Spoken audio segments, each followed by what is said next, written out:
Hello friends, आज हम लोग स्टार्ट करेंगे पैराबोला का पार्ट 2। ठीक है, आप लोग पार्ट 1 भी पूरा देख लीजिएगा, उसके बाद आपको ये समझने में ज्यादा आसानी होगी। ठीक है, तो आज हम लोग पहले सीखेंगे पैरामेट्रिक पॉइंट्स। देखिए, पैरामेट्रिक पॉइंट क्या होता है किसी भी कर्व के।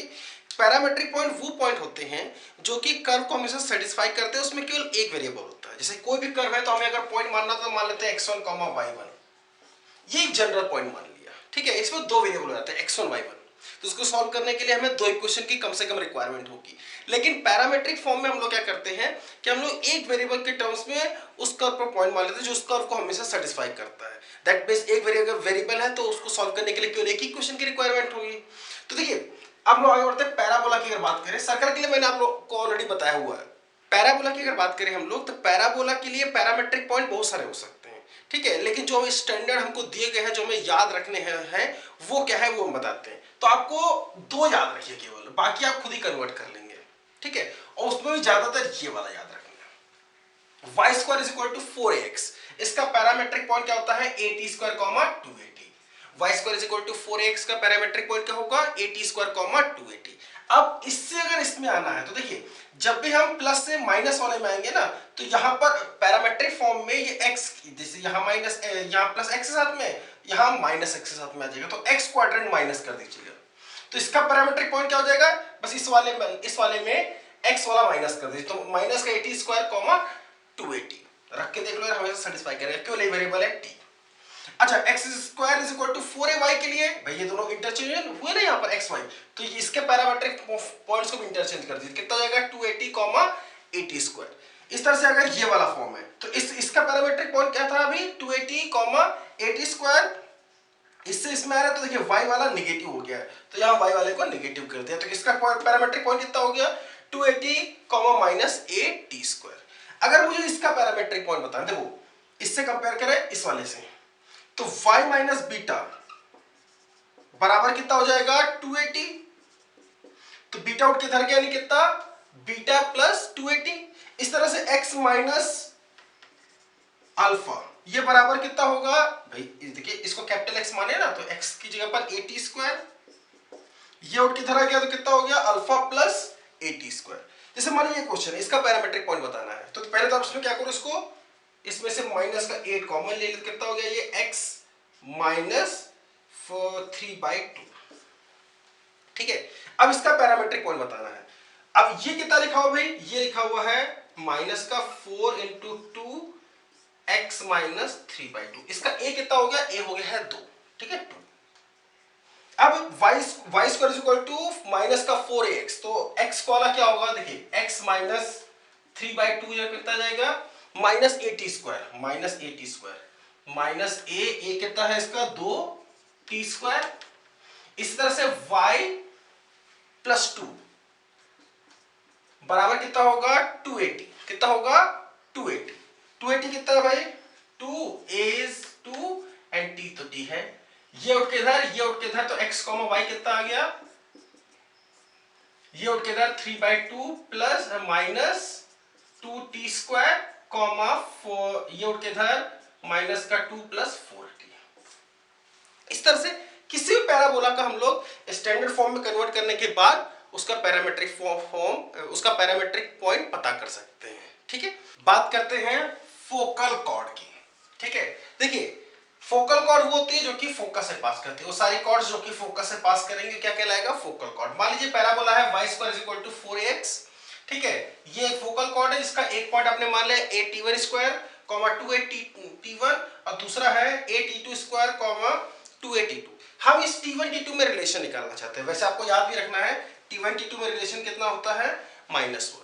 ठीक है, t1 इंटू t2 बराबर होता है -1। कैसे होता है, मैंने क्या किया, पहले ए बी लाइन की इक्वेशन निकाली।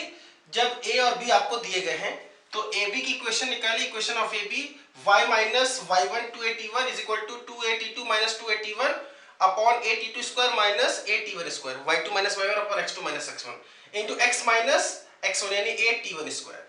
अच्छा, अब देखिए ऊपर से a कॉमन लिया, कैंसिल, इसमें से 2 कॉमन ले सकते हैं, बचेगा t2 माइनस t1। अच्छा, इसमें नीचे t2 square minus t1 square यानी कितना t2 plus t1 t2 minus t1, t2 minus t1 ऊपर से कैंसिल, तो कितना बचेगा 2 अपॉन t2 प्लस t1। अच्छा, ये जो लाइन आई है ये लाइन कहां से पास कर रही होगी? फोकस से, यानी इसको सेटिस्फाई भी करेगी। a कॉमा जीरो इसमें रख दो, ये a और ये हो गया 0, ठीक है, इतना आ गया। उसके बाद इसको इधर क्रॉस मल्टीप्लाई किया, सॉरी पहले इसको काट दो यार, 2 से 2 गया, इन दोनों से a कॉमन लेंगे, इस a से a कैंसिल हो जाएगा, ठीक है। t1 प्लस t2 उठ के इधर आया, माइनस का t1 से मल्टीप्लाई होगा कितना हो गया? माइनस का t1 square minus t1 t2, और ये बचा 1 माइनस t1 स्क्वायर। यहाँ t1 स्क्वायर से t1 स्क्वायर गया, ये उठ के इधर, ये उठ के इधर, तो t1 t2 कितना आ गया बेटा? -1। यानी अगर हम t1 को t माने, अगर t1 t2 कितना है? -1, तो अगर मैं t1 को t मानूं तो t2 कितना हो जाएगा? t उठ के इधर आया, -1/t, यानी a कितना है भाई? t1 को आपने t मान लिया तो a कितना हो जाएगा? at स्क्वायर कॉमा 2at, और यहाँ t2 जो कितना रख देंगे? -1/t, यानी ये वाला पॉइंट हो जाएगा कितना? a/t स्क्वायर कॉमा -2a/t, वही बताया नीचे, ठीक है। अब हम लोग length of focal chord focus करते हैं, ठीक है। देखिए ये है फोकल कॉर्ड, पैराबोला है y square is equal to 4ax, focus हो गया a, 0, डायरेक्ट्रिक्स इस पैराबोला की है x is equal to -a, ठीक है। मुझे इसकी लेंथ चाहिए, ab की लेंथ। मैंने क्या किया? इसको नाम दे दिया, मान लीजिए f, फोकस है इसलिए f नाम दे दिया, ठीक है। अच्छा, आपको पैराबोला की प्रॉपर्टी पता होती है कि AF, भाई अपने को लेंथ ऑफ फोकल कॉर्ड चाहिए जो कि कितना है? AB बराबर कितना होगा? AF प्लस BF, ठीक है। अच्छा, पैराबोला की प्रॉपर्टी क्या होती है कि फोकस से जितनी डिस्टेंस होती है, पैराबोला कोई पॉइंट फोकस जितनी डिस्टेंस रखता है उतनी डिस्टेंस वो यहां डायरेक्ट्रिक्स से भी रखता है। यानी अगर मैं इसको a डैश बोलूं तो AF बराबर कितना होगा? a डैश के, ये लेंथ बराबर होगी इस लेंथ के। इस तरह से ये BF, इसको मैं B डैश बोल दूं तो बराबर होगा किसके? DB डैश के, ठीक है। अच्छा बात करिए, यहां से यहां तक कितना है? AT स्क्वायर, और यहां से यहां तक की लेंथ कितनी है? A, तो ये हो गया कितना भाई? A plus AT square. अब ये लेंथ कितनी है? A/t स्क्वायर, और ये लेंथ कितनी है? A, तो ये A प्लस A/t स्क्वायर। इन चारों से हमने क्या कॉमन ले लिया? A, तो बचा कितना? ये t स्क्वायर, ये 1/t स्क्वायर, और ये 1 + 1 2, यानी परफेक्ट स्क्वायर बन गया किसका? AT प्लस 1/t का होल स्क्वायर। यानी t की अलग अलग वैल्यू के लिए अलग अलग फोकल कॉर्ड होंगे और अलग अलग फिर लेंथ भी आ जाएगी। ये लेंथ हो गया। कई बार क्या करते हैं कि भाई बोलते हैं कि फोकल कॉर्ड एंगल थीटा बना रहा from the positive direction of x axis, ये थीटा एंगल बना रहा है। इस थीटा के टर्म्स में मुझे एंगल बताना होता है।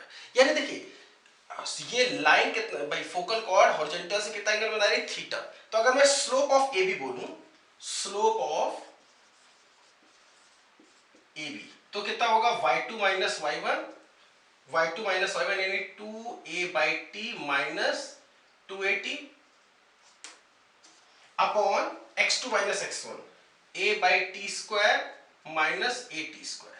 ऊपर नीचे से देखिए, ऊपर से a, नीचे से a कॉमन लेके कैंसिल कर दिया, कितना बचा? ये इसमें से 2 कॉमन ले लिया, ठीक है, माइनस का 2 लिया, माइनस का 2a कॉमन लिया, बचा कितना? 1/t प्लस t, और नीचे हमने a कॉमन लिया तो 1/t square minus t square, यानी फैक्टराइज कर दिया 1/t प्लस t और 1/t माइनस t।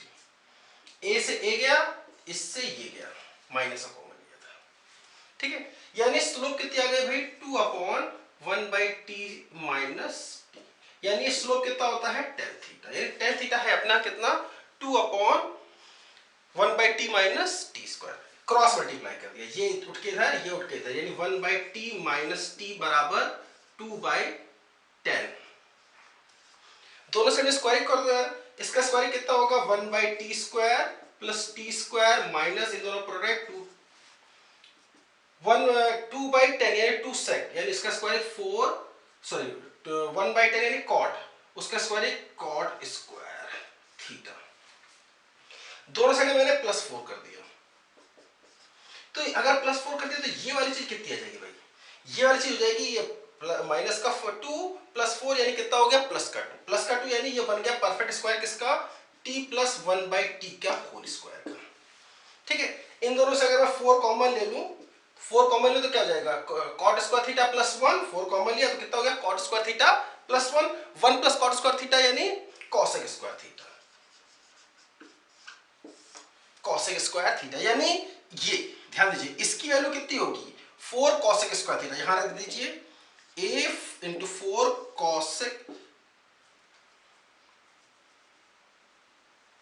इसकी वैल्यू उठा भाई 1 प्लस 1 बाई टी का स्क्वायर इतना है, इसकी वैल्यू उठा के रखा 4 कॉसेक स्क्वायर थीटा यानी कितना हो गया 4a कॉसेक स्क्वायर थीटा। यानी ये देखिए दो फॉर्मूले हैं अपने पास, अगर इस पूरी लेंथ को कैपिटल एल बोल दूं तो ये कैपिटल एल के लिए दो फॉर्मूले आप याद रखिएगा, या तो ये ठीक है, ये अलग अलग टी के लिए अलग अलग लेंथ और ये जितना एंगल वो बता देंगे उतना उसके हिसाब से, ठीक है। देखेंगे आप लोग position of point with respect to parabola. देखिए ये पैराबोला है, मान लीजिए s इज इक्वल टू 0, एक पॉइंट है p x1, y1, अगर कर्व पोर्शन के पॉइंट बाहर है, ठीक है ना, तो उसको बोलेंगे कि भाई ये आउटसाइड द पैराबोला है, और अगर इस पॉइंट को इस कर्व में रखेंगे तो कैसा आएगा, ग्रेटर देन 0। उसी तरह से ये पॉइंट अगर कर्व के अंदर है तो उसको बोलेंगे ये पैराबोला के अंदर पॉइंट है, इनसाइड है, इसको अगर इक्वेशन में रखेंगे तो कैसा आएगा, लेस देन 0, और अगर कर्व पर है तो आपको पता है सेटिस्फाई करना है।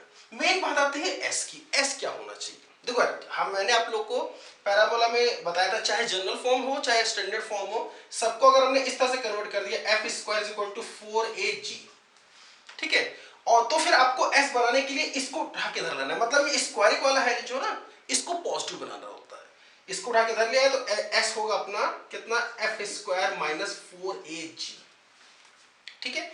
इस तरह से एस बनाना, मान लीजिए अगर लिखा हुआ y square is equal to 4ax, तो एस क्या होना चाहिए इसके लिए, इसको उठा के धर लेंगे, वाई स्क्वायर जो टर्म है ना उसका कोफिशिएंट पॉजिटिव होना चाहिए, यानी वाई स्क्वायर माइनस 4ax। इस तरह से अगर होता है y square is equal to minus 4ax, तो इसके लिए s कितना लेंगे आप, इसको उठा के इधर y square coefficient positive, y square plus 4ax।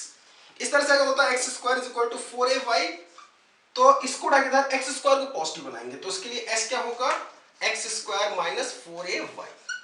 General form में दिया तो पहले आप उसको क्या करेंगे, स्टैंडर्ड फॉर्म में कन्वर्ट करेंगे, और जब स्टैंडर्ड फॉर्म में कन्वर्ट हो जाएगा कुछ इस तरह का हो जाएगा, और इस तरह का हो जाए इसको उठा के इधर लाएंगे, मतलब ये जो आपको पता है ना यार f0 करा तो क्या मिलता था, एक्सेस, ठीक है, तो एक्सेस का जो स्क्वायरिंग लिखा होता है उसको उसके कोफिशिएंट को पॉजिटिव रखते हैं, इसको उठा के इधर लाएंगे तब ये s बनेगा, ये मत करना इसको उठा के इधर ले जाना, वो गलत हो जाएगा फिर, ठीक है ना। तो इस पार्ट में मैं इतना ही रखता हूं, बाकी सब चीजें हम लोग नेक्स्ट पार्ट में लेके चलेंगे। आप लोगों को अगर ये वीडियो लेक्चर अच्छा लगा हो, कुछ सीखने को मिला हो, तो जरूर मेरे चैनल को लाइक करिए, सब्सक्राइब करिए, अपने दोस्तों में शेयर करिए, ठीक है। चलिए मिलता है अगले वीडियो के साथ में, बाय बाय।